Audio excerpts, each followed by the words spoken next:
Oh wait, I haven't even spoken yet. We'll keep this in. Oh, I'm crying now. It's funny the look you gave me. Okay. You good? Yeah, I'm good. Can I read? Oh, can you?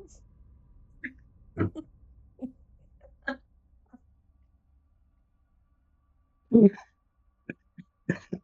trying to get this started. Oh, oh. I have a Kleenex, please. What No, are the you may not. Kleenexes? I don't know. You mean this? Is this what you want? Is this what you want? You don't deserve. Oh. You need to put the Kleenexes over next to me because I always have to wipe my nose. And these things. I did ask for those Kleenexes multiple times. Nice. I would like to point that out. Okay, we stop, please. Well, I'm reading it right now. We're gonna read We're that. going to keep that in. Perfect. And this is our entrance from the very beginning. It's the very first live video of us, just right here. This is what they're gonna have to witness every fucking time. Oh, jeez, we're two idiots. Yeah. Okay, do the intro. Welcome back, everyone, to the Graveyard Shift for 2D Stock Horror. I'm your host, Hayden, and today I'm here with my co-host, Graham, and our guest star, my fiance, Kaylee. Okay, so today, she's off to the side. She didn't want to be Yeah, she in didn't the want video. to be in the video today. Oh, I still have water coming down my eyes from that. So today I'm crying. I know. Today we We're are talking about horror. We're not talking about drama here. Can I do my part, please? I don't know. Can you? My eyes are steaming so badly right now. So today we are. Is that emotional? Please. Oh. Hold on. I'm gonna pick on you.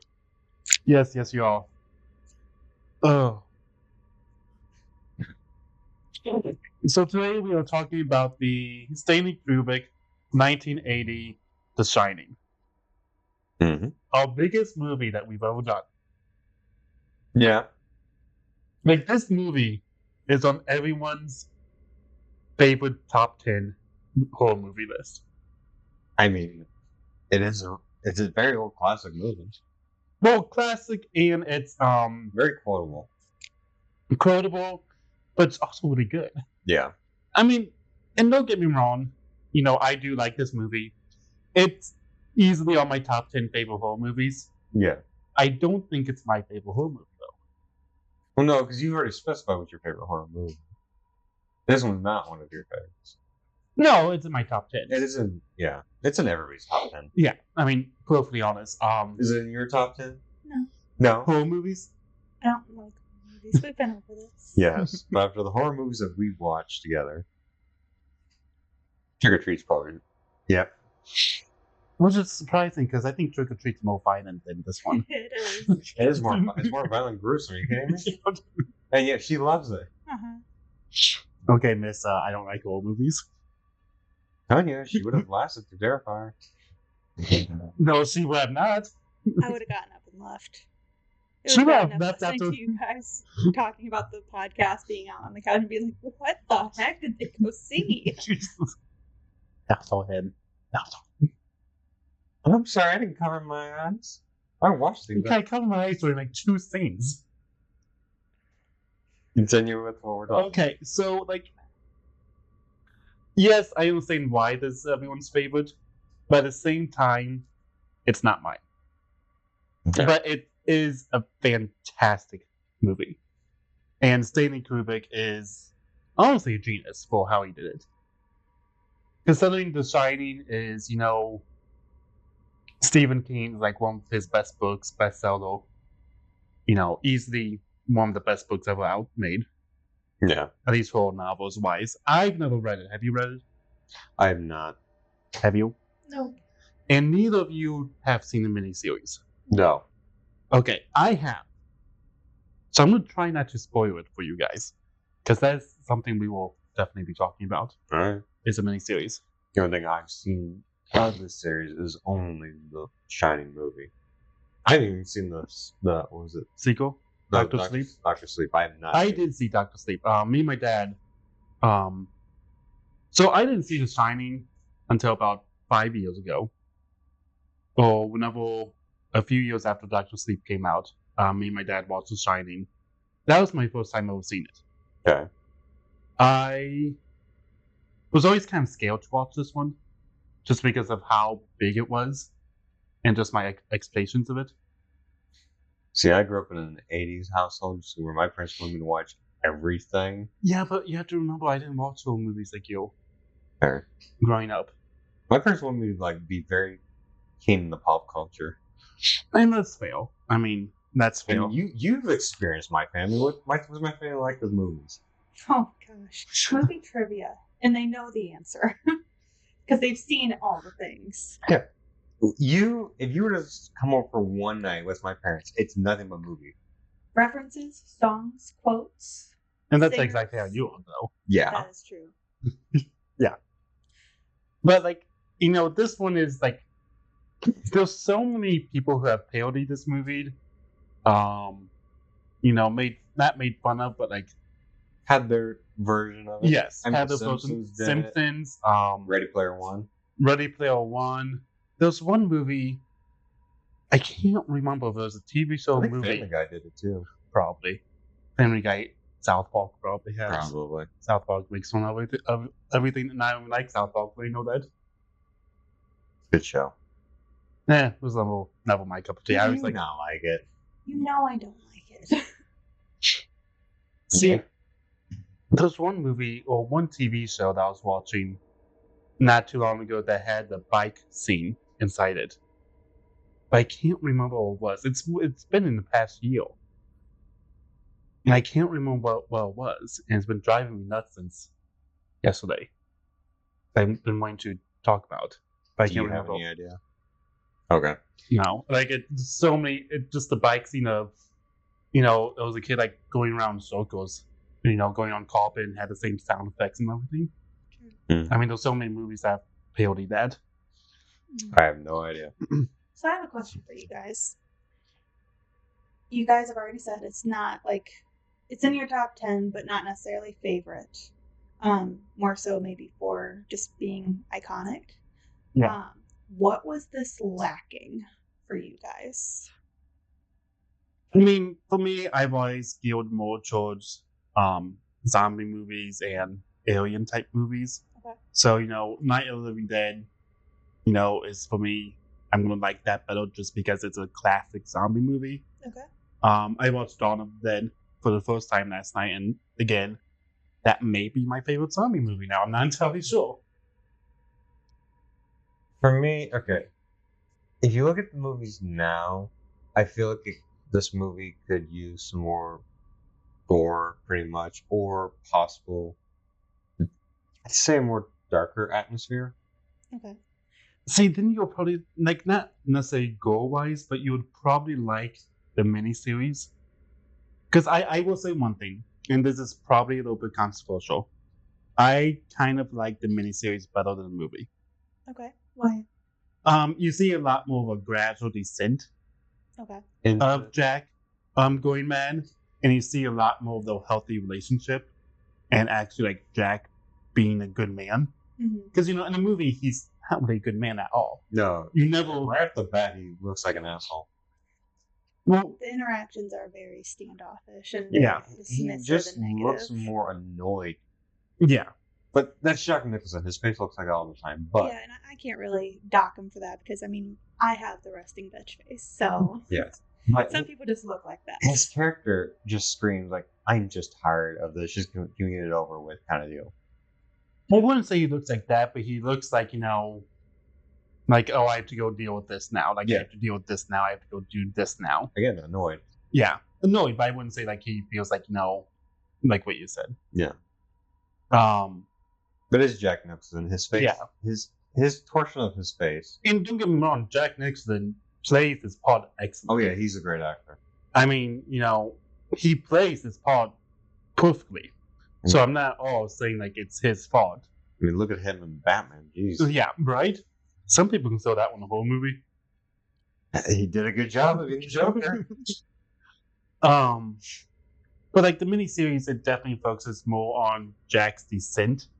So it's like really cool. I watched that all in one night, and basically one sitting. I just took a mini break. It's like 4 hours and 30 minutes long, so I had to take a break. A mini break for a mini series. Wow. Yeah. But yeah, so you saw that more of his gradual descent and just him actually being a decent man. Okay. And he actually like took care of the hotel, unlike in this movie where he does nothing. Well, he sits in a room and types. That's all he does. Yeah, but you see Wendy like doing more stuff in the hotel than you see Jack. Yeah. And one thing I do kind of want to say, like, But in the movie, what? I was gonna say in the movie they do skip ahead quite a few. Yeah, So for like the first month, he could have been doing stuff. he probably was. I mean, we probably just didn't see it. Yeah. But at the same time, I'm applying the whole rule: if we don't see it, it didn't happen. There. And you do kind of see Wendy with an ease kind of going through Yeah. the work. And that you wouldn't see that if she hadn't been doing that. Yeah. Fair.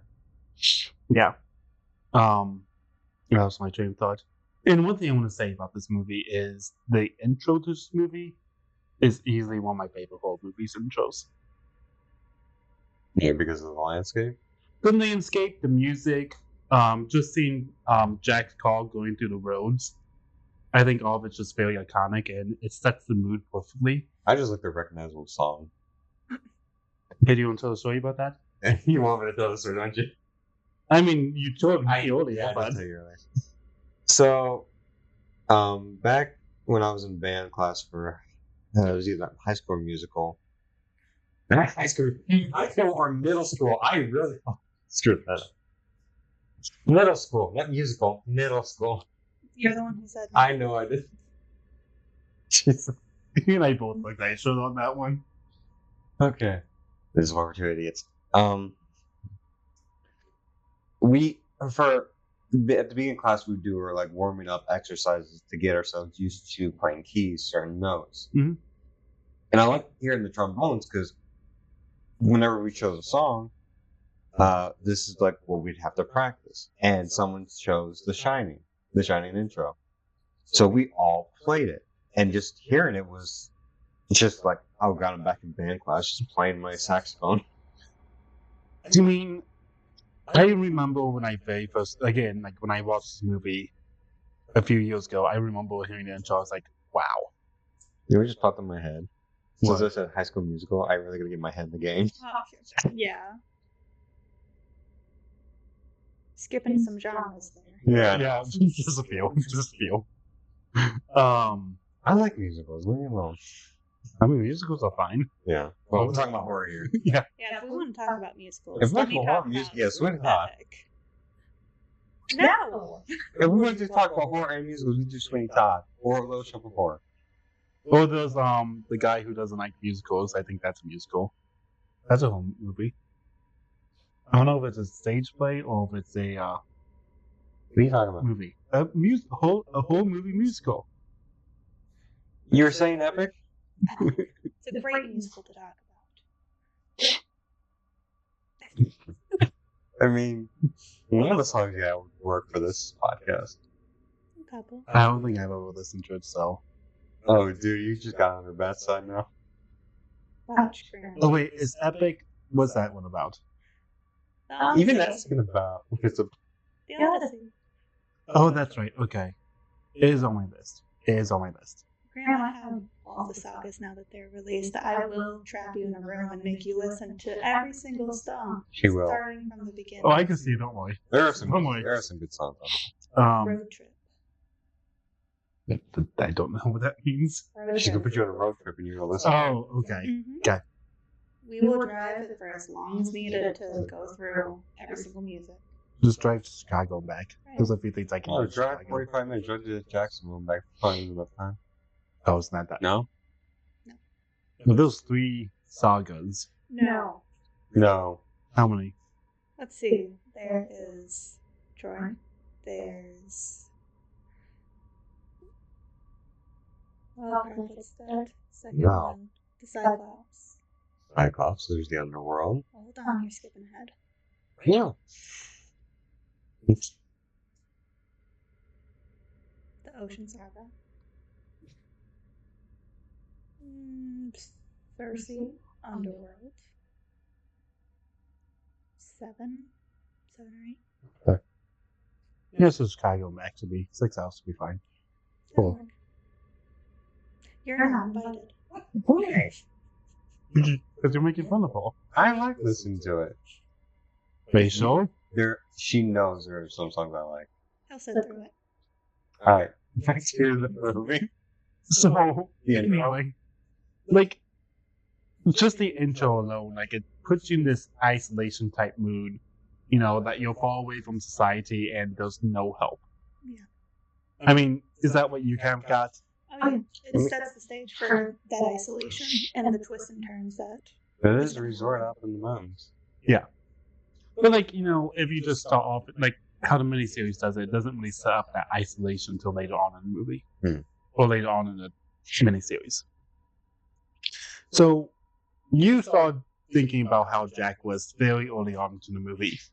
And he started, like, okay, can I explain what you do as a living? Sure. Okay. So, Kelly is a marriage therapist. So, marriage and family therapist. So that is why. What? Should she just describe it? No, go ahead. I mean, if you want to. No. So that is why I brought her along onto this podcast, is because I wanted her to look at the stuff. Yeah, like I did. She's my fiance. I asked her to join us. Didn't I? Mhm. Okay. So I brought you on this podcast. Continue. So I don't know the faces he's making behind me. So, what is your Continue. depiction of Jack early on in the movie? Not later, just like in the beginning. Early on, he's alright, you know, stereotypical trying to get a job in an interview. Right? Easygoing, smiling. Part of me is like, this feels a little bit fake or just Okay. amplified. You know, he calls his wife. Their interaction goes pretty okay, saying that he got the job and all the things. Has a nickname for her, calls her like, hey babe, Yeah, or like hey honey. the interaction wasn't anything alarming. Okay. When they start driving towards the resort, he's much more standoffish. Dipping into a little more of that sarcastic type of interaction. You know, his words are a little more clipped when he's talking about the cannibalism with the Donald Spotty. the Don Party. You know, he is explaining cannibalism to their kid when he says, "Hey, Jack, like let's cool it." And Jack, Her even kid was like, oh, so they ate people? yeah, like he was knowledgeable, and that's fine because Yeah. you kind of expect that from a kid, especially when he's like, "I saw it on TV."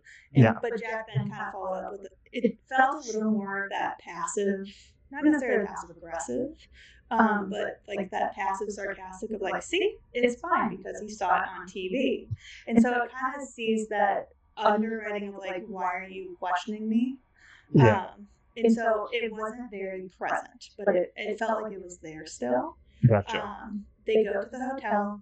Things are fine. He seemed to put more of a performance of being like the family man when he was around other people. I could see that. So you could see a little bit more of the fun nicknames, the caring, the positive interactions. That was more presently seen than in that car ride between the three of them. What was it that stood out? Oh, they were looking at the room where they would be staying, and two women had walked by. Jack was the last one in, and his eyes watched them, those two women walking past. And so I didn't catch that. I even saw that. yeah, so No. like he looked past them and it's like, okay, so his eyes are wandering. Which Basically, then he's tired of his own life. Something like that. Maybe not necessarily. Like, there's definitely not a lot of happiness in the marriage. Maybe. Yeah. Affairs themselves are like escape fantasies, and we don't have to go into that completely. But it's further reinforced down the road in the movie when he sees that naked woman. Yeah, in which the I'm gonna bathtub. stop you Okay. right there. What was the question I went to? Okay, so I saw this theory, and there's so many theories, and we're not really gonna like go into them just because. I mean, this if you want to Just no, we're not gonna go like a full on. conspiracy, yeah. So, but I saw this one theory that someone said, well, maybe Jack went into the Overlook Hotel knowing he was going to kill his family. Mhm. Did you get that type of vibe? Because I don't see that. I don't think so. I read another theory too, saying that there were, like, the hotel brought about like reincarnations of the original staff See, no, members. I saw that one. Yeah, and so like there's one line that Jack says further down or further into the movie, still in the beginning, where he's like, "Hey, I love this hotel. I felt, Deja vu. deja vu. Every single turn we took, like I felt I knew it. Yeah. And so there might have been like under the surface some type of like, oh hey, all the boxes are getting checked off, like to lead to this type of equation. Yeah. I could see that happening, but I don't think that was the. If that theory is correct, like I don't think it would have been an overt. I'm gonna kill my wife and child. Why will uphill alone for 6 months? Yeah. Yeah. Okay. Because I didn't get that, and I was thinking about that because I heard that either yesterday or today, and I was kind of thinking about that. I'm like, I don't see that necessarily in his first interaction with how do you pronounce his name? The hotel manager. Oh hell. It's ULL man. Yeoman? Something like that. Which it was also kind of interesting seeing their relationship and like him just outright telling him about the last caretaker Mm-hmm. that who killed his wife and 2 girls, 7 years prior. Mm-hmm. Like, why would he tell someone that? No, it was 7 years prior. It was in the 70s. It was in the 70s. I thought it was 7 years. No, it was 70s. I think it's about 10 years. Oh, 10 years? Okay. Well, I think it's one of those kind of disclosure things, especially for a place of could be. employment, because even when you buy a house, like a realtor is required to disclose any type of crimes that could have happened in Yeah. the house or that did happen in relative proximity. And so part of it is kind of saving your ass of like, hey, by the way, we've seen an instance of a poor occurrence due to this Yeah. isolation and the demands. I mean, that is a common thing because remember when I was looking for a house a while back? No. I mean, I remember you looking for houses, Yeah. but I don't remember. My realtor had to disclose like a few, like, hey, this is a high crime rate area, Gotcha. so be wary of what you suck. Like, it's further. It's not like on the main street, but it's like further down the street or nearby. Like, Yeah. it is possible to get robbed here. Yeah, so it didn't strike me as odd. It felt like, okay, yeah, like possibly Gotcha. legally and ethically, they do have to make a statement about this, but it definitely sets a tone Yeah. and foreshadowing for the rest of the movie. Also, one thing I do want to bring up, because I don't see this really getting brought up a whole lot when I watch videos about this movie, is who took care of the Overlook in between those years? Yeah, that's another thing. Like, who was there before? Like, was it Ullman? Was it Dick Halloran? Mm-hmm. Or someone else? Sure. They probably had like other people caretake over the other winners, but I don't think they've had a psychological breakdown. Well, no, but from my understanding, I mean, and I could be quoting the movie wrong, but I thought I said our previous caretaker killed his wife and kids 10 years ago. I thought it was a previous. Okay, maybe I missed the A. I could have missed the A. Because I know, like, in a miniseries, and I don't know about the book, but, like, in the miniseries, that incident happened a year ago. Mhm. No. So it happened a year before. Gotcha. Well, it sounded like they had a lot of interviews, and they're like, this is usually what turns people away. And so it could have been the previous caretaker. Yeah. but it was 10 years ago since we had a previous caretaker because Yeah. this little fun tidbit of information scared the rest of the applicants away. Yeah. Yeah, that's probably what it was. They were just struggling. I mean, probably. And but at the same time, my question is, who is taking care of the Overlook on the off season? It could have been a mix of all of them because they did say that the storm that happened in the movie, conveniently, was the worst one that they've seen in years. And so it may have been better conditions for there to be more of like a week on, week off. Or like a Caretaker. month on, like Yeah. okay. And when the cook came back later in the movie, when he called up the guy, they did exchange like, "You're not watching it this year," kind of thing. That is true. That is true. So I mean, and it could have been like you said, like a few weeks on, few weeks off type thing. But it's always something that always like strikes my mind inside these conversations, and I always kind of wanted to nitpick that one little scene. For sure. So, what do you think of the location? I'm gonna address that question to you. You know, I like the wilderness. I actually think it's kind of peaceful out there. The location looks very nice. The resort looks very nice. The maze kind of reminds me of like Harry Potter a little bit.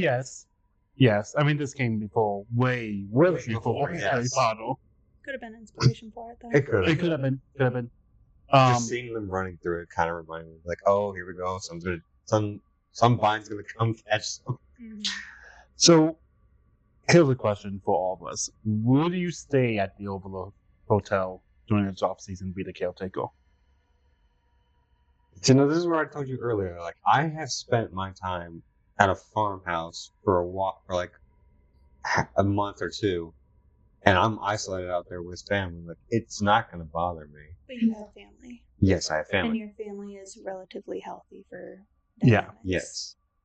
Like, could you do it? Like, could just you two do it for 6 months with no one With else? the technology that had in the movie, or with the technology now? Technology had in the movie. So no phones, well, no cell phones. Yes, I can, and I've done it before, so possibly. I mean, I guess you could always bring movies. Yeah. What do you do with them? I would. I think my thing is just We're not better. Stop. the abandoned hotel out in the middle of nowhere. To me, and this is just the pessimistic why I don't like horror movies, it's like anything. Yeah. It's that by itself, like nothing else needs to happen. It feels eerie. Yeah. And so just something that big with only two people. And you're trusting the word of the guy saying like, oh yeah, everything is taken care of, everyone has left. When you Yeah. can't really verify that. They have done a thorough sweep Yeah. of the hotel. Yeah, and how do you know someone's not going to be walking around the wilderness, know that the hotel is abandoned, and break in, and who knows what kind of character that person is? Yeah. Exactly. So it's just too big to really monitor for two people. If the resort had some, now I noticed in the beginning, like Wendy and Danny go out and they're wandering the area. Like, I would do that. I wouldn't stay cooped up in the place. I'd just wander around. Yeah. Yeah, like there would be a lot of stuff to do. Like I'm a reader, so I would have my books. We could go hiking. Yeah. During I the said, winter, I'm a hiker. I'd go hiking. yeah, like during the winter though, like I would not really want to be out a lot. But there was Especially definitely in that type of blizzard scenario. exactly. Yeah. But there was still things to do, and I think that's one of the things that we'll probably get to either here shortly or down the line in this podcast was coping skills that were or were not used. That did not help with the decline of mental health. Yeah. I mean, mental health really for Wendy and Jack. Yeah. I feel like both of them Wendy less crazy, but like she, later on she just immediately accused Jack of stuff. Mm-hmm. And again, we'll get that to later on, but like both of them. And I feel like that was a logical conclusion though, because you had history, even if it was just one occurrence. Yeah. There's still that fear, and then in addition to that, a logical portion of, hey, an event happened, I didn't do it, child didn't do this thing, you're the only one left in this hotel, so by default, logically, you have to be the one who did it. But I mean, What's it weird was is- how she accused him, I guess. Yeah, and the timing Sure. that he comes in while his dad's having like a nightmare. Mhm. True. No, no, not saying that he didn't do it. He probably did do it. I'm just I know we watched it, but what I'm getting at is, in that puzzle piece right there, the dad's asleep and he's knocked out having a nightmare, But that's yeah. and then all of a sudden the kid just wanders in.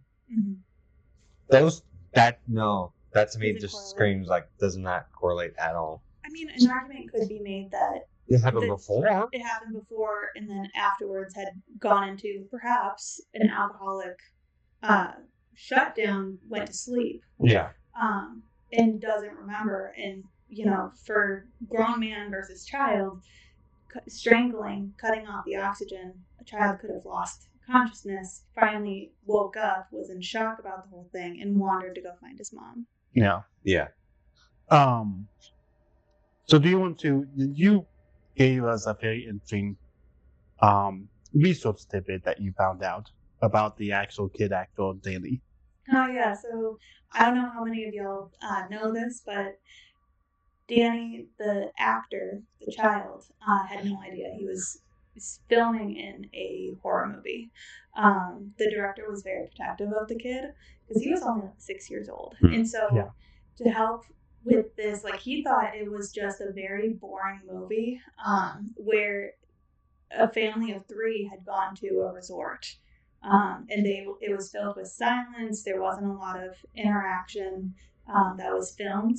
And they just did their own thing around this huge abandoned resort. Mhm. And one of the things that the director did to kind of help feed that imagination was all the scenes there would be multiple takes with different type of interactions for Danny. And so he would say hey, do this scene as if you're scared, do this scene as if you're happy. So then he would be able to edit in and edit out what he needed for that scene to have more cohesion for the movie. And so the actor who played the kid didn't see the movie until he was a teenager and was like, holy crap, everything clicked into place. The 2 British girls who would play games and we would eat sandwiches were 2 axe murdered girls, and they were ghosts. The weird dance that I saw my On-screen father do, he was actually taking an axe and breaking down the door for his on-screen mom. So different things were connecting. But yeah, he never knew that he was in a horror film. I mean, how crazy would that be? To I was in at 12 years old. I was in a movie called The Shining. It was very boring, and only find out 4 years later that is one of the biggest horror movies ever created. Oh yeah, it would probably be a little jarring. And be like, oh, okay then. Well, and could you imagine the responses of saying You're probably having nightmares now. You're probably having nightmares realizing I could have been killed. No. He sees himself on screen, and the guy's wearing a sword, and that's towards him. He probably would have some. It could have been, but at the same time, the lived experience was different. Yeah. Yes. What was I gonna say? But yeah, could you imagine friends or family members being like, "Oh my gosh, The Shining was a great movie." And he's like, "What the heck are you talking about? What does that say for your taste?" Yeah. I mean, that would definitely be very confusing for that kid, but I also understand why he did it like that, and I have a lot more respect for him. Yeah. Because it's one thing about kids in horror movies, okay, how much are these kids getting traumatized too?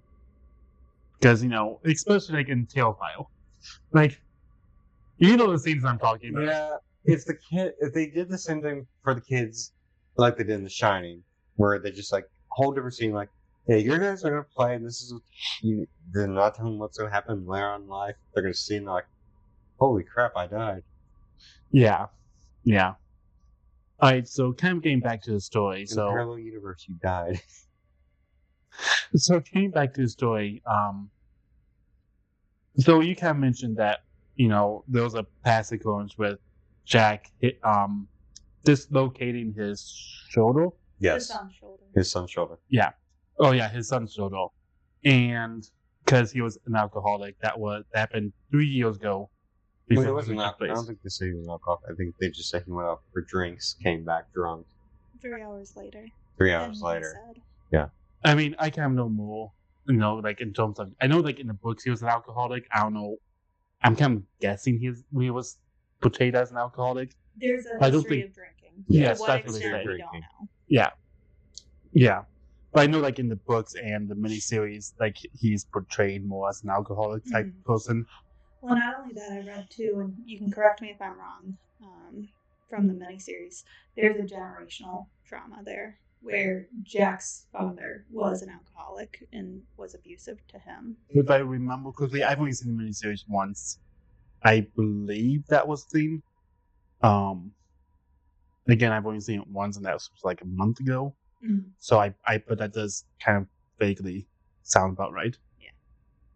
Yeah. So he dislocates his son's shoulder, and he quits drinking, which good for him. I mean, like, Yeah. addiction is a very hard thing, Mhm. and anyone who can give it up like that, definitely deserves some type of credit. It's probably the reason why his character is the way it is.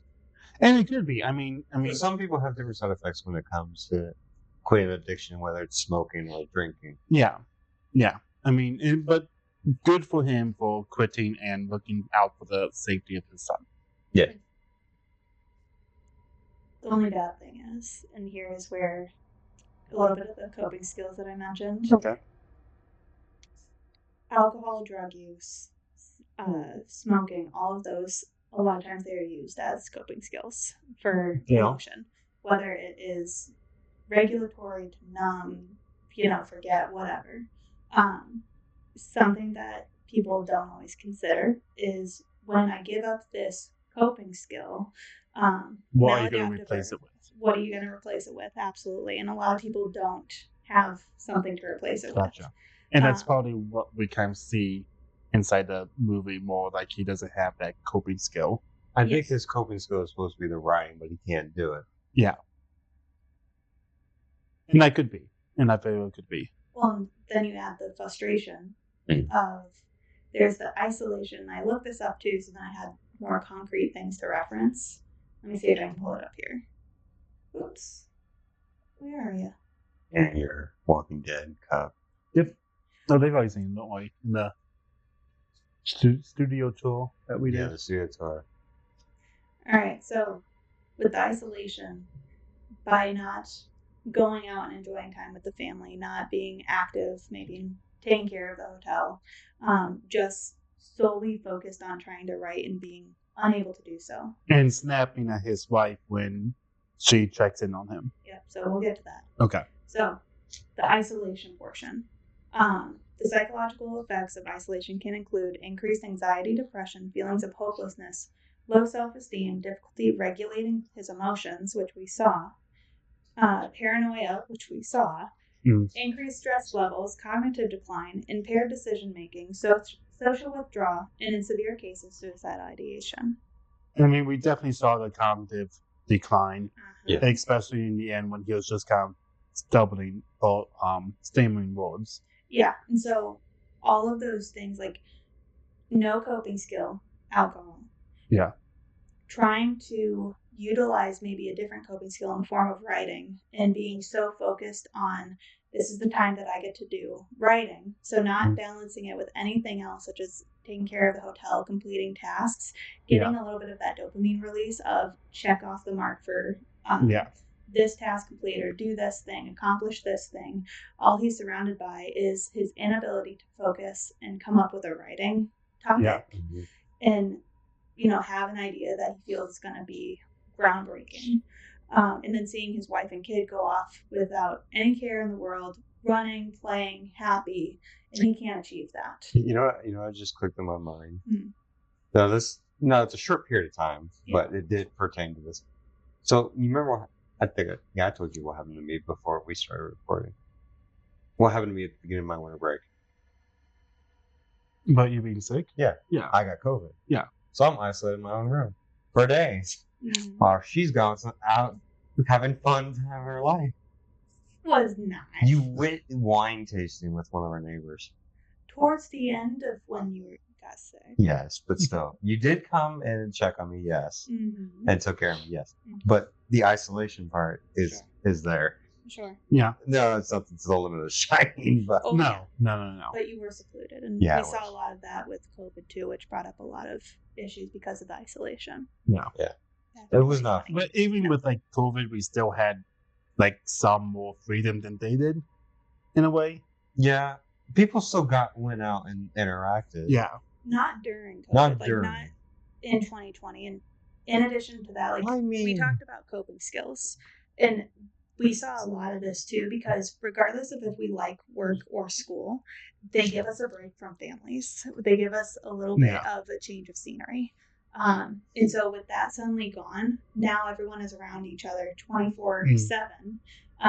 They weren't able to have that break to kind of get away, de-stress from the situation. So you saw a lot more relational tension. so now I'm gonna bring this up, and I already know a few things that you did. What did you guys do? Okay, when we were isolated in COVID. Now, for me, I didn't stay inside, to be honest, Okay, are you talking about like? during quarantine. Well, there was different parts of quarantine. There was like I think the very beginning, like between March to like June. I think that one were Okay, like the whole, very beginning. yeah, where the whole news just said stay inside for this time. I literally besides being around my family, I went outside. I went and walked the streets. I didn't care. Yeah, I mean, people walk the streets. I hated staying inside. Sure. I had my Zoom meetings that I did with Boy Scouts, so I had that to do. At the same time, we were also selling my grandparents' house because as you know, my grandpa got COVID. Yeah. And so we were going through the house. So like once a week, we would go see him. That was back when you had to see it through a fence and stuff. So we would go see him outside, and he would sit in his wheelchair, and we would sit on the other side with my grandma, me, my mom, sometimes sister. Then we'd go back to the house and clean it, organize things. So I had that to look forward to. How about you, Kelly? I was an introvert, so staying indoors did not bother me. I was completing the last semester of grad school. Gotcha. So I was completing my master's when COVID hit. We had gone on spring break thinking we'd come back and resume classes and see everyone, and then we were told, hey, we're not doing classes the way we have been for the rest of the year. So a lot of changes very quickly. We basically, because it was my roommate and I, who was also in my cohort for the program, we had an apartment, and so we were fine together, but she was from a different state, and so her concern, like her stress and anxiety, was very high. So she had to leave shortly after the whole shutdown to get back to her family because she was very concerned about them, and didn't want to be away from her family. Are you in Illinois? Mm-hmm. Okay. Oh yeah, we were in Illinois.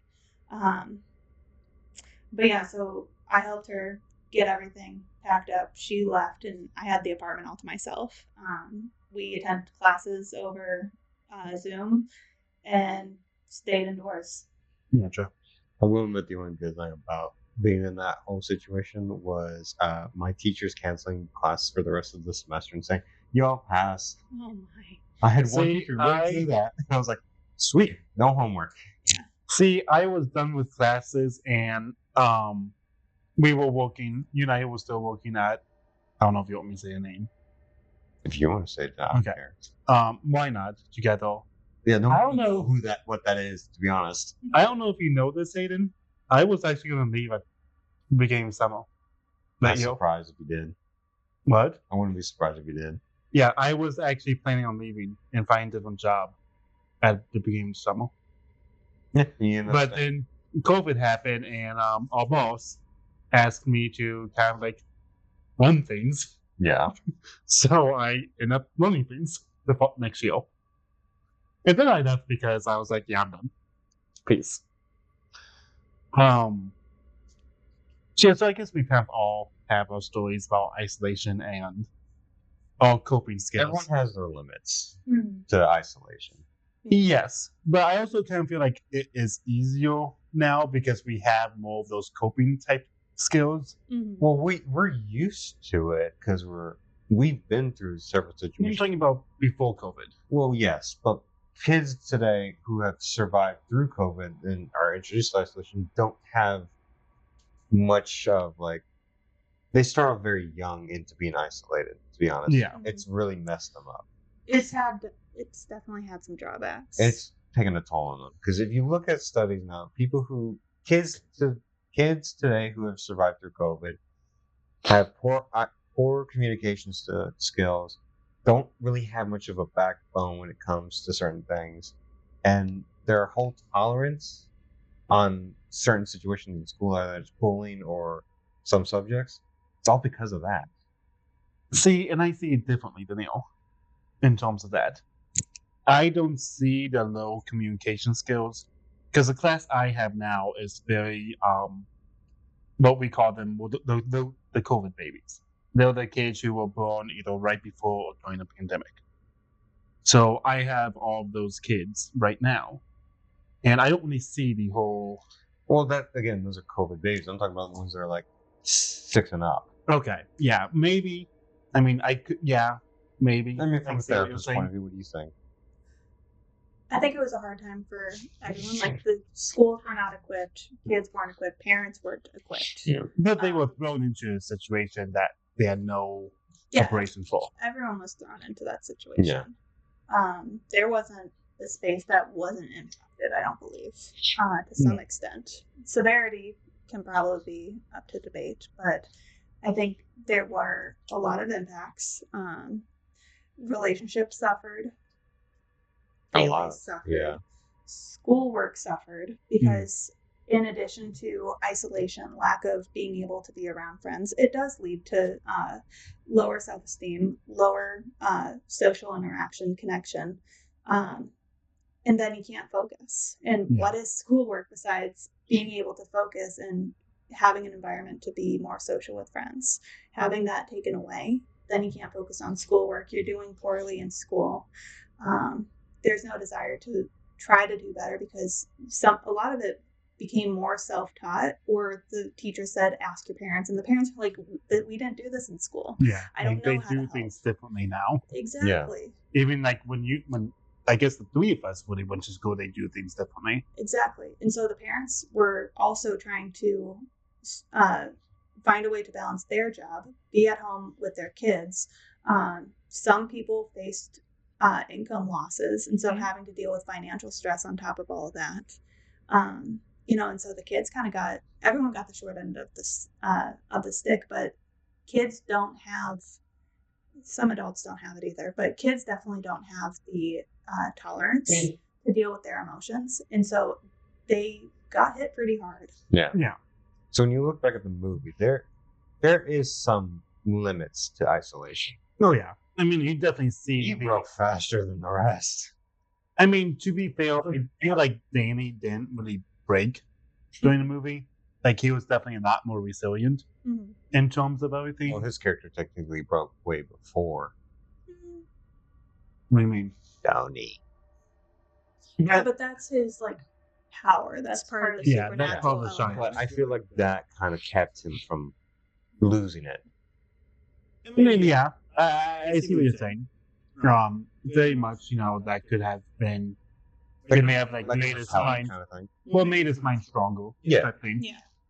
I mean, you do see when they kind of break, not to the extent of Jack and not to the point of aggression, but she definitely becomes more scared of Jack and more scared of the environment as time goes on and more worried about Danny, especially when Tony takes over.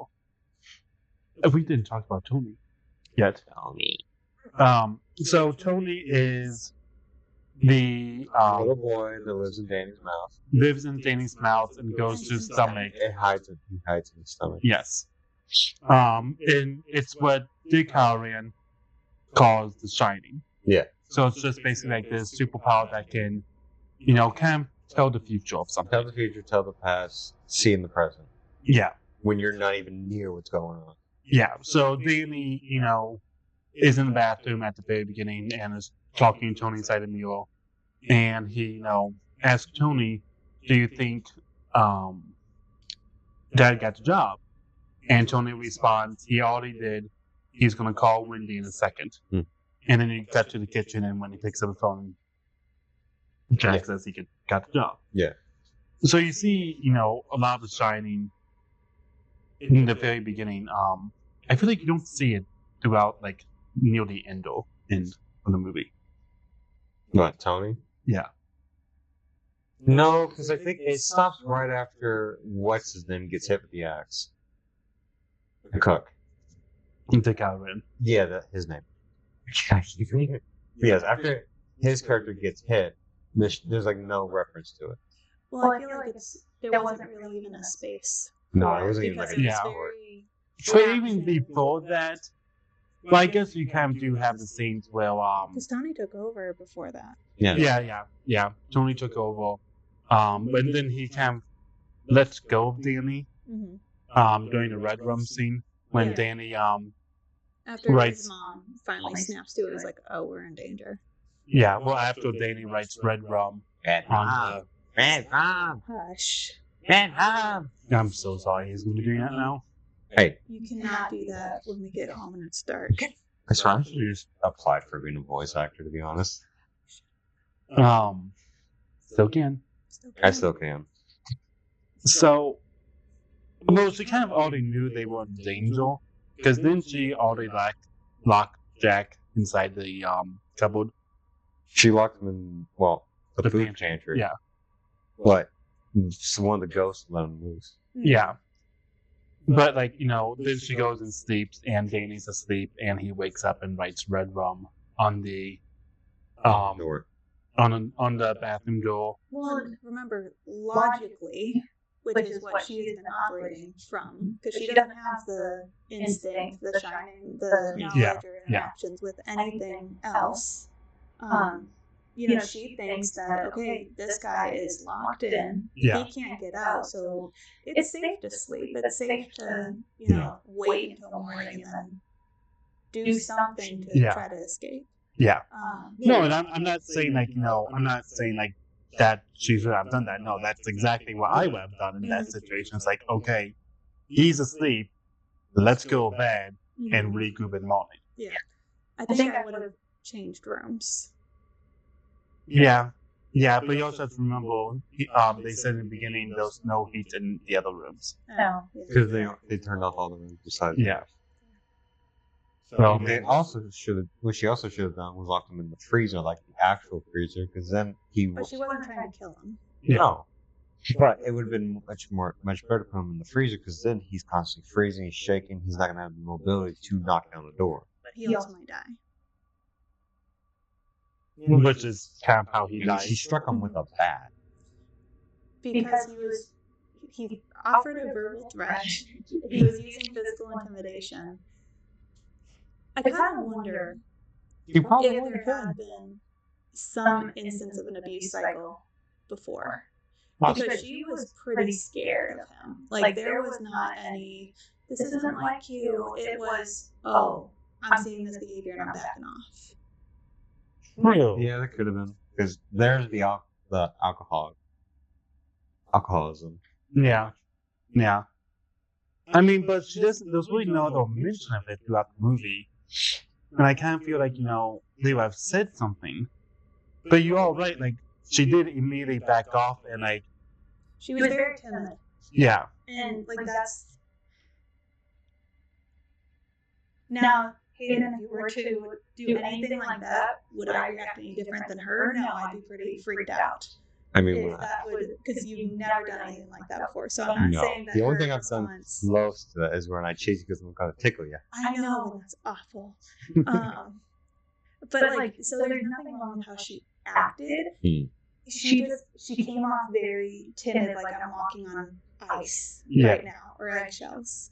Well, maybe she saw him snapping. Maybe she saw the signs of him snapping early on, especially like when he snapped at her close to like the beginning of the second act Mhm. when she comes and checks on him and he just snaps at her. Yeah, saying that she interrupts and all the things. And like the way he was verbally manipulative of placing everything as blame on her, that's common in abuse cycles. Claiming that he True. did all the work and she did nothing. Yeah, when she's busting her ass, like running around doing all the things for the hotel Yeah. and saying, I'm done with letting you ruin my life. What has she done? There's no mention of that anyway. Yeah. No, he's definitely very manipulative throughout the movie. And again, I'm kind of thinking back to the miniseries too, and you just don't see that as much until like, when the hotel fully possesses him. Because I do think, in Stanley Kubrick, I could be wrong, but I'm pretty sure Stanley Kubrick has said this is a ghost story. Yeah. I mean, they're all ghosts present inside the story. Yeah. And I think you definitely see that with the twin girls Mhm. in Stanley. Kind of more like an Insidious cycle if you think about it. What do you mean? So in Insidious, there's a woman who's able to see ghosts, but there's like a certain way to enter the ghost world, which is like certain doors. So Okay. as she goes into the door, she's able to travel back in specific timelines. Okay. So in the fifth movie, she goes into Don't spoil Hold On because I haven't seen the movies yet. okay. She goes in a certain area, ends up in past somehow. It could be similar to that. Yeah. But there's nothing with the doors. I mean, like there might be like some kind of timeline warp hole or something that's dragging in. Like somehow he ends up in the gold room, Yeah. and all of a sudden he's in 1920 something. Mhm. And that could have been more of like the delusion and also the ghost copy and pasting a previous experience to Well, and facilitate. remember the what stage. Jared said. I think his name was Jared. Who's Jared? The one who killed his wife and daughter. Oh, Really good on sync, Bill. the butler. Yeah. That The previous becomes- caretaker. Yeah. He kind of told Jack, well, you've always been a caretaker. Yeah. Well, Like, and you've then- always looked after the Overlook Hotel. And that's what I'm wondering because I read something about the hotel attracts like reincarnations Yeah. and sets the stage for them. Because then, if you remember the photograph, it was like what 21. 1921. July 4th, 1920s. 1921. Yeah. 21. And he's in that picture. 21, 24. The font was very hard to remember. And I personally don't believe in reincarnation. Mm. So, I mean, just that my own I personal. kind of do. I don't believe like in the real world. Like, in the real world, yeah. So, like, that theory is harder for me to get my head around, is what I'm trying to say. Than, like, it being like, the kind of like what Hayden was saying, like him just going into that gold room and it being back in the past. Mm. And I don't know. That's just, to me, that makes more sense than reincarnation. Sure. Now, I don't know if that photo was part of the book. Mhm. I don't remember inside the miniseries, so that may have been just like part of Stanley Kubrick's experience. Now, one thing I should say, without spoiling, is the book and movie are very different. That's common. Very different. And I think that's why Stephen King was very upset with the Yes. director. Yes. Probably. Stephen King did not like this book. Movie. Movie. He didn't like his own book. Why not even publish this damn thing? He did not like the movie, which is why he made the miniseries. He was one of the writers on the miniseries, and why the miniseries is a lot more closer to the book than what the movie was. But that being said, I think both of them are good in their equal right, Sure. and they both say something. Mhm. Because I think the movie is trying to. Okay, let me ask you, what do you think the movie is trying to tell us? That was very squeaky. That was very spooky.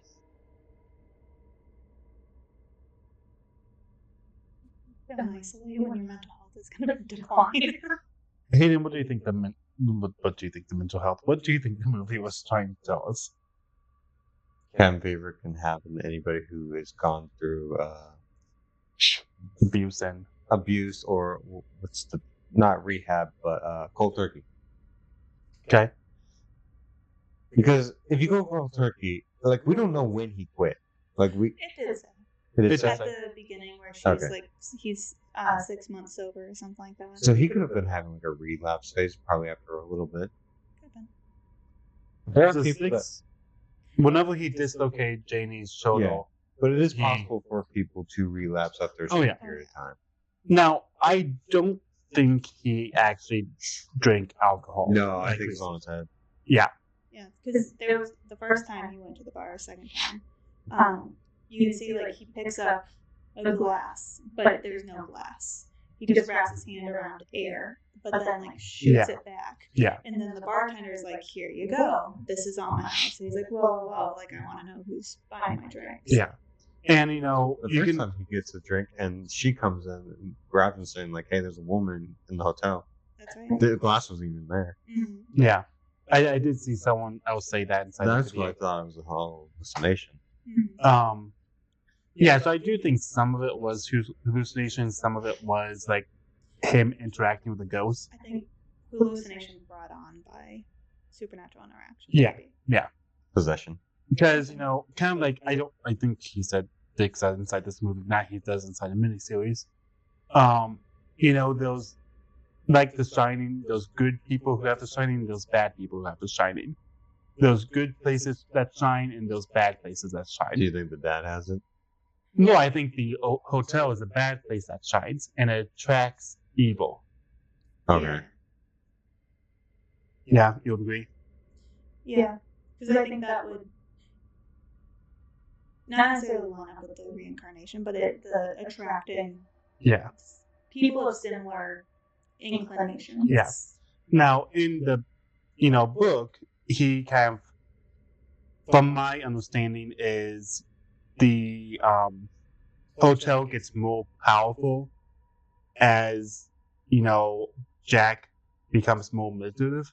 So the ghosts become more powerful. Mhm. So maybe at the beginning, the ghosts really more powerful, Mhm. but then they're able to interact more with things, like letting Jack out of the pantry and being seen by Wendy. we have skipped all over the place. We did, but that's normal. Well, yeah, but also at the same time, this movie is so big, you have to do that. Yeah. I So, understand. Anyone have a ghost interaction story? I got one. we're gonna do that one later. So, I kind of want to talk about his Jack and Danny's relationship, because I know you and I. Sorry, as you're talking, we were both looking at each other. You're talking, and we both looked at you. It was kind of funny. We were on the plane. Continue. And I know you and I were kind of talking about that during the movie. So do you kind of want to talk about what you were seeing with? There's one scene in particular. I don't know if you remember. Remind me. Them inside a bedroom when Wendy keeps telling Danny, "Don't go get a fire truck. Your dad's asleep." And Danny's like, "I'll tiptoe," and she says like, "Okay, that's fine." And he sees Jack awake, and Jack says, "Come here," and puts Danny on his lap. Mm-hmm. What The is whole it? recent abuse of fear of his Yeah. father. Oh, right. Yeah. Thank you. I caught on. Glad you did. I was completely blank. Well, it kind of goes back to the generational trauma of abuse. I had read that it was either possible or that it was stated somewhere, and it could have been in the book, that Jack's father was abusive as an alcoholic, which is why he was so quick to drop the alcohol when he hurt his son, Yeah. because there's this huge fear of becoming like his father. And you see that a lot with people who have grown up in abuse. That I don't want to have kids because of how I was raised, or I don't want to become my parent. Do the thing to my child that was done to me. Yeah. Repeating that cycle. And so I read that that was probably a part of why it was so he was able to quit cold turkey or made that type of response. In going through that interaction, saying like, "Hey, I would never hurt you," and part of the isolation, paranoia, because when Danny says, "You wouldn't ever hurt me or mom, right?" And he immediately said, "Is that what your mom told you?" Yeah. And so there's that paranoia of like, oh, so she's the problem. She's the one who's turning my son against me. It's All that because- manipulation. Yeah, also all coming into play. because one little instance. There's Yeah. he's not sleeping, so sleep deprivation does also does not help mental health. The paranoia, The isolation. frustration over the task that he is devoting his time to is not going well. There's no, like you said, no coping. No coping skills that are being helpful, on top of the hotel doing what it's doing. I mean, the hotel is trying to possess him. Yeah.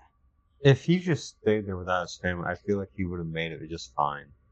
I mean, there wouldn't have been anyone to take out his frustrations on. There would be Exactly. Yeah. He was just taking Well, out. and the movie doing it doesn't itself. really say why the hotel wants to possess him. Mhm. And I don't know if I really want to tell you, at least in terms of the miniseries. Okay, well, I'll tell you when She we get she there. does not like waiting on. No, I'll look it up. She Tell me. will.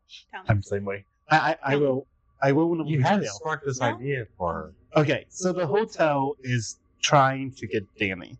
Gotcha. Well, Because- that's because obvious. of his shining. It's so Because of it- beautiful. Yes. So it wants Danny's power so that way it can shine more. Sure. At least in terms of the miniseries. Shine, let it shine. At least in terms of the miniseries, that is kind of what is going on. It wants to be the cry from Moana. I wants to be shiny. Right. I was ignoring him. Yeah. So they're using Jack as a weapon. Okay, hold on, we should probably say something. We keep looking over here because that's where Kaylee is. Yeah, she Yes. is right over there. So if she's sitting right here, Yeah. you want to move her that way, Not really. or do you want to move over like a little bit? It's too late now. It is too late now, but yes. We We'll are talk to we people keep over looking over there. All good. We'll probably have picked up on it, maybe. Probably. Kind of by now, but I feel like we probably should have said something. Yeah. Oh, remember, I waved. And True. we'll have to get used to this. 'Cause if we have another customer, there's this office over here. So if we had like Miranda over here, She we might had want to be on back camera. and forth. What? She might want to be on camera. She She maybe. might, but I'm Yeah. just saying if we had another one, Yeah. Sure. we'd have to get another camera though. That way. That's on you. Get the camera. I bought everything else. No. Well, I had two cameras. I can have the computer camera face one way and I have Oh, true. that facing that way. True. But anyway, so the hotel is going to get Danny. I don't know if you ever picked up on that throughout the movie. I know the butler had said, The butler at the very beginning was a little bit creepy when he was doing it. mid-movie. Because he was... That movie when they introduced him and showing him around, his character seemed a little bit off. Then he's Not scared. showing him around. Not that one. The No. ghost. The Oh, ghost. no. The- Yeah. Okay, Because that he was talking to Jack after running into him and spilling the drink and all that. yeah. Saying, do you know what your son is doing? He has a gift. He's very gifted, and I don't think you understand how gifted. You need to correct him. By correct meaning kill. That was before he said you need to talk to him because he was trying to pull an outside force back to the hotel. Yeah, but And he then said A that, certain word. Well, then when they were in the cupboard, that's when he said correct. And I keep finding cupboard. because in the bathroom, because I remember watching him, because he said my daughters had been. Yeah, I had thought been he said strong-willed. One wanted to set and the place on fire, and I had to correct her. I had to correct her, and then my wife tried Okay, to I thought interfere, he and said I had that to when they were in the correct pantry. her too. Okay, I thought that was the pantry scene. No, that was the bathroom. scene. That's when he was taunting him of saying, "Me and the others don't think that you have the That's stomach right. for That's it. right. Yeah. Are you sure that you're gonna be able to complete the task?" And kind of egging him on. Yeah. Of saying like, "We don't think you can do this," and he's like, "I will. I just need one more chance." But then Danny and his mom escape. Yeah. Which, again, I can't spoil the miniseries on how. Well, quit bringing it up. I know I need to. But that's where my mind is immediately going, like, on the distance between these two. So, near the end, at least in the movie, I feel like it was very much clear Jack destroyed the radio. I don't know if he destroyed it or unplugged it. He pulled up the fuses. Pulled out the fuses, guy. And with the whatever the snow cap. he pulled out I think that was the alternator that he pulled out. He messed around with the engine. Either fuses or alternator. It's one of those. Yeah. And like I don't know if that's exactly how it is inside the. Excuse me. I don't know if that's exactly how it's inside the book. Like what Jack, if it was Jack or Ghost that did. But yeah, so Jack definitely was trying to keep them there to correct them. Yeah, and his own side, like, I want to stay here forever. Like, that was stated in the beginning and then reinforced in the middle when Danny had come into the room and said, "Don't you like it here? I want to stay here forever." And yeah. It's like, well, if we get to leave, he's like, "What do you mean leave?" Yeah. And maybe that is part of, like, what you were saying, reincarnation. Like, Jack's always going to be drawn to this place no matter who he is. Mm-hmm. But I do think my personal beliefs is that the hotel manifests as evil and draws evil in. Mm-hmm. And that's kind of what we see. Yeah. And then tries to take over, that person to draw more evil people in, like people who shine. Well, not evil people, but people who shine. Mm-hmm. So what are your thoughts, Hayden, on that? Like, what do you think the hotel was trying to do? I can see it going for Danny and just using Dad as its tool, pretty much, to kill the kid. Probably because it probably feared Danny, or was just trying to get the power. I think it probably feared Danny more. It was like its only way of defense was getting the dad to do it. I mean, probably did feel Danny because of how powerful he was, because he was able to draw, like, Dick from all the way to Florida, and they were like, what, Wyoming? Miami. Colorado, okay. I think wasn't he in Miami? He was somewhere in Florida. Yeah, he was in Florida. Yeah. Because on the phone conversation, how's the weather there? And we're like, well, I'm not in Florida. I'm actually, back level. Mm-hmm. So, I'm trying to think of what else I want to talk about. Because I don't know what else we need to cover inside the movie. Yeah, we've jumped around quite a bit. Yeah, we have jumped around. Okay, Hayden? The salt bit. Oh, yeah, I read something else that said when they were filming, it was so hot, especially inside the maze, no snow would stick, so they used a crap ton of salt to get that. A lot of salt. Uh-huh. I really wonder. I wonder how much they had to pay for that. Yeah. I mean, maybe a salt truck or something. Mm-hmm. For it to be on the trees and everything? Well, at the very least, they It's not even fake. Mm-hmm. But at the very least, they got brought one up there, like, real build out there. Mm-hmm. I don't think a salt truck would have been enough to cover all of that. Oh, no, but I'm saying, like, multiple trips, obviously. But, like, that's probably a technique they could have It was used. like a giant dump truck and just dumped it. Mm-hmm. Well, it doesn't. Well, not for the maze. No. Not for the maze. What they could have done was taken like one of those helicopters or planes that have like the water thing where they get water for forest fires. Yeah, we just dropped it on them. Kelly's looking up for us. Are you? Mm-hmm. Are you? Oh, okay. I see the face she's making. What? What? The 1980 film The Shining used a combination of salt and crushed styrofoam to create the snow in the movie's wintry maze. The styrofoam part kind of makes sense with the flying around, but the salt part does make sense when they were walking. You see the snow like kick up when they walk. The salt was purchased in 50 kilo bags from a dairy supplier. Does it say how much was purchased? Quantity. The maze required nearly 900 tons of salt and Jesus. styrofoam. So, okay, does it say what happened to all the salt? Like how they applied it? Not how they applied it, how they cleaned it up. Other effects. The fog in the movie was created by spraying vegetable oil. Interesting. Okay. Well, Does it say how they applied or cleaned up the salt? Nice. This is why we need her on the podcast. She can be our researcher. that's up there if she wants to. This movie is that she doesn't want to be part of. You guys talk about scary things. Yes. That's the name of the podcast. Yes. You know. That's the whole point. Which is why I'm only in a couple of these. You would have lost. Well, would have possibly, maybe. Thanksgiving. No, she wouldn't have. Wait, what? Thanksgiving. No. She probably would have lasted as much as us, or probably a little sooner. When do you think she would have walked out? She probably would have walked out at the jokes. With the one-liners? I broke at one scene. I don't talk about Thanksgiving. I literally broke at the turkey wearing the dad's face. I broke at that. I know you did. Because we had to take a break from the movie during that scene. And we still have to talk about Thanksgiving 3. Don't remind me. I don't think about Thanksgiving.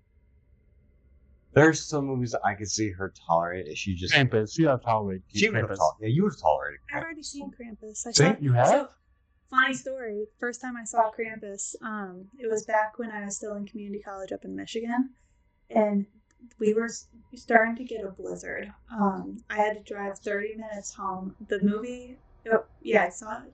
I saw it in theaters. One of my friends was a Russian exchange student, so her and I had gone to the movies to see it. It didn't get done until almost midnight. So I'm driving home, 30 minutes. You can't see anything. I could barely see the road. It's pitch black out. It's snowing, like one of the scenes in the movie when the girl's walking to her boyfriend's house and then gets eaten by the Jack in the Box. It was captured. Whatever. They don't get eaten. But yeah, scared the crap out of me after seeing that and having to drive Man, home. we should have had her on the podcast for that one. Well, it's up to her on some of these. If she wants to come to. Well, do you tell what movies we will Yeah, I tell her every time. I'm So- disappointed. The Shining does take after the event of the Stanley Hotel. It looks Yes, I agree on that. It's been a while since Oh, so interesting fact. That's my turn for an interesting fact. Go for it. So since it took place after the Stanley Hotel, they didn't want Stanley Kubrick to use an actual room number because they're bad business, obviously. So room 237 is different from a book. So I think it's like 217 or something inside the book. Mm. So and there's no room 237 inside the Stanley Hotel. So that's why they use room 237. Nice. Now I feel useful. If we ever go, no, you just need to go to room 237. There's no room 237. No. Just Use the room that they labeled over. No. I mean, they probably redecorated. They probably did. They probably modernized it a little bit. Keeps the green bathroom. Good word. But like, Okay, whether we pay the green, our bathroom's green. Ours looks nicer. Not as tacky. like one And you thing, can't even say that it looks like the Shining. one thing I do kind of want to say about this movie is like the hotel looks really cool. Oh, it Yes. And there's It's even a resort, though. It's a resort hotel. Of course, it's Well, yeah. nice. Yeah. But like there's even some people who say like the layout of the hotel doesn't make sense. Like at the very beginning when they're going to the office, the tones they're taking, it doesn't make sense logically. Because like there's a window in the office. Mm-hmm. And people are like, well, that window shouldn't be. There should be a closed-in room, like in the middle of the hotel layout. Mm. So like even that, kind of plays in this whole factor of, not paranoia, but like the hotels between them. Mhm. I can Which- see it. Yeah. Well, one thing I do kind of want to say, because you were talking earlier about being isolated and you don't know like what's up there. Have you ever seen the game Until Dawn? I have. I'm saying I know you have. I have not showed her Until Dawn yet. Well, Until Dawn takes place at this camping lodge that this Ski family resort. Ski resort. No, it's a cabin. Never mind. You were right the first time. It's not a Okay. resort. It's a cabin. I think there's a resort right next to it. There is a resort right Yeah. next. Yes. Because they take a ski somewhere. Yep. Yeah. So it's a camping lodge that this family owns. And they closed it down for, the winter, obviously. And They go up there. These teens go up there. The brother and his friends go up there and have a party. But like you don't know what's out there, and there's these creatures called Wendigo. Oh yeah. Okay, I didn't know if you knew what Wendigos were. Supernatural. Wendigo rakes, pretty much. Yeah, I call them Wendigos. I think it's called a rake because rakes. In the game, they'll call them Wendigo. Huh. Wendigo, I don't know about rakes. I don't know too much about their history. Wendigo and rakes are about the same thing. I think it's just the regional names. Gotcha. Yeah, Wendigo Wendigo. transform when they eat another human's flesh. It's basically someone becoming cannibal. Yeah. Is stuck in wilderness and has no Yeah. human ability left in them or human. But anyway, that was what I was thinking of when you were saying like you don't know what's out there, you don't know what kind of monsters are out there Yeah. and stuff. When like, I say monsters, I very much mean the human variety. oh yeah, I know. But like when you said that, when you were talking about that was going through my mind. I was like, oh, there's a game about that. Yeah. No, she's more of like the what's your favorite scary movie? Hello, Sydney. Hush. And that's someone who doesn't like Scream. Okay, look, I don't like Scream because of how cheesy it is, and it's not that scary to me. But quoting the lines is okay. I do like that, I don't think. and it has Drew Barrymore, in it, so I kind of like it. So is there anything else that we kind of want to talk about with Shining? How long are we on? We're like over an hour. Okay, I told you we I were. think we're like at an hour 20 or something. Yeah, hour 21. Is there anything else that we want to talk about? Like, I know this movie's big, and it's definitely one of the biggest movies people ever Like, covered. you texted me? Or is it my dad? Oh, that's my dad. But is there anything else you guys want to talk about? Do we want to mention a ghost experience for this one or no? Well, I didn't know if you wanted to record Bright Eyes. After this. It would be a short one, but we probably do it. That's fine. Not tonight? Do we have to go somewhere? Okay. Then we'll save that. Yeah, you can come over sometime during the week. Actually, New Year's Eve, I'm available. Okay. No, we'll have to probably do it over Discord if we do that. No. Because we need this stuff. Yeah. But is there anything else you want to talk about? From a psychological standpoint or from personal view? Oh, therapist. Nothing's coming to mind at the moment. Okay. I feel like most of the time we just spent like the entire video just staring that way, not at you guys. Oh my god, my neck is killing me. Just turn it this way. Actually, mine isn't that bad. I'm staring. Mine's fine. I would have to do this. I need this if I do this, but he doesn't want me to, so I have to stay like this and turn. No, you're doing that and like all the way off camera. Yeah. You're supposed to- But I'm staying a little bit on camera. So that's fine like that, because like last time you were doing that, you were off camera. Alright, well remember, this is 2 Idiots Talk Roll.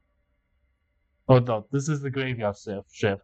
Well, 2 Idiots Talk Roll. And you complain about me fucking it up. Good night, everyone. Happy New Year.